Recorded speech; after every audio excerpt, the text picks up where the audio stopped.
What's going on, Hayes family? Welcome to the first video. Today I'm going to be giving my thoughts on the whole Sony situation. You know, that's kind of been an absolute mess. It's been all over the news. It's been all over damn near every social media site.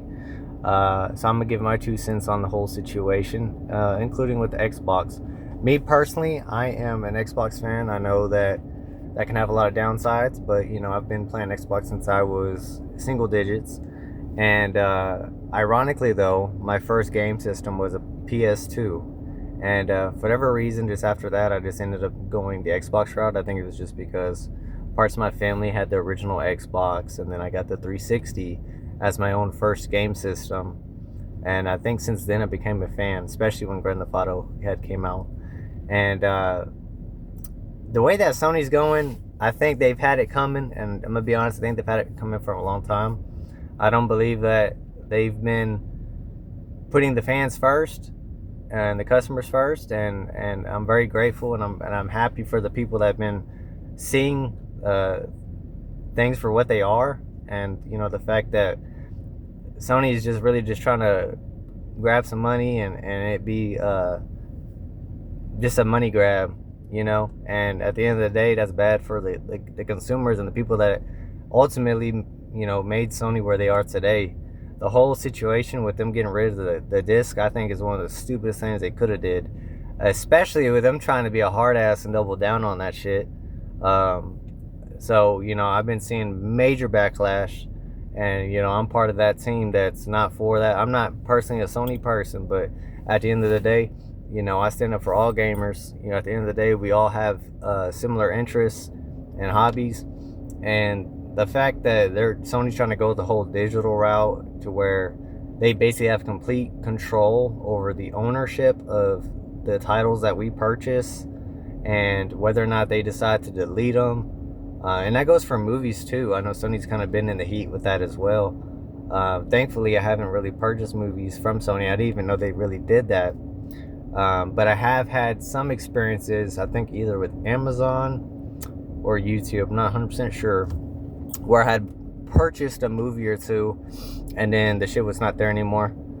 So I was very frustrated. So I can't imagine those who have invested hundreds or maybe even thousands of dollars, you know, over the span of a couple years, you know, with these movies and games, and Sony's just removing them because they feel entitled to it.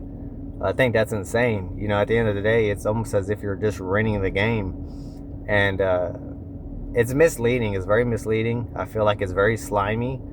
And I feel like companies like this, because I know it's not just Sony, but companies like this should go out of business. They should go bankrupt. They should be sued. And the backlash should be relentless.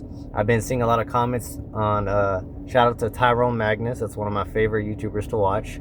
He's been the one that's kind of keeping me updated on some of the current events. So if you guys have not heard of him, please go check him out. He's an amazing guy. I watched him since I was a kid.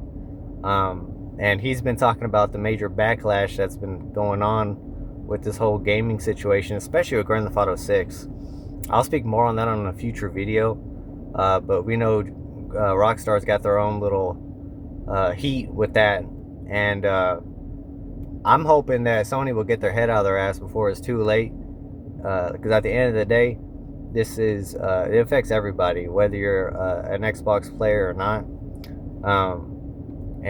Ultimately, I believe that this is really just us standing up for our rights to be able to own stuff that we purchased. You know what I mean? Like, I've seen comments talk about if